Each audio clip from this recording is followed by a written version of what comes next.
கிட்டத்தட்ட ஒரு 3 நாள் நிம்மதியே இல்லை. யாராலன்னு பார்த்தீங்கன்னா எக்ஸில் வர ஆள். எனக்கு மேலே ஃபோனு என்ன பண்ணேன்னு தெரியல. 3 நம்பரை பிளாக் பண்ணிட்டேன். இப்போ 4வது ஒரு நம்பரில் என்னை சாப்பிட கூட விடாமல் ஒயாமல் ஃபோனு. இன்றைக்கி 2ல் ஒன்று தெரிஞ்சாகணும். ஹலோ ஹலோ, இப்போ உனக்கு சும்மா இருக்க முடியலையா? என்னால முடியாது. அதான் போனெல்லாம் பகலஞ்சு போனவோ போக வேண்டியதானே, ஏன் ரிட்டன் வரா? எங்க அப்பா கண்டு எனக்கு பயம், அதனாலதான் நான் போனேன். உன் அப்பா நாங்கள் கோயில் முன்ன போட்டு வெளுத்து போடுவேன். சரியா? உன் அப்பானெல்லாம் எனக்கு நீங்க வேணும், அதான். நான் வேணுமா? இதே வார்த்தை இப்போ பேசுவோம். உன் அப்பான்ட்ட போய் அப்படியே போய் ஃபோனை போய் கொடுப்பேன். கடலாம் நிற்பான். ஃபோன் போட்டால் பிளாக் பண்ணிட்டேன். 3வது பிளாக் பண்ணிட்டேன். இது யார் நம்பரு? உனக்கு எத்தனை சிம்மு தான் அப்படி இருக்குது? இது என் ஃப்ரெண்டோட நம்பர். ஃப்ரெண்டா?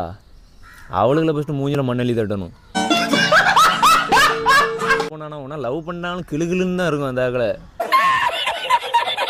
இப்போ எதுக்கு வந்திருக்கா? இப்போ திங்கிற சோத்தில் மண்ணெளி போட வந்திருக்கா.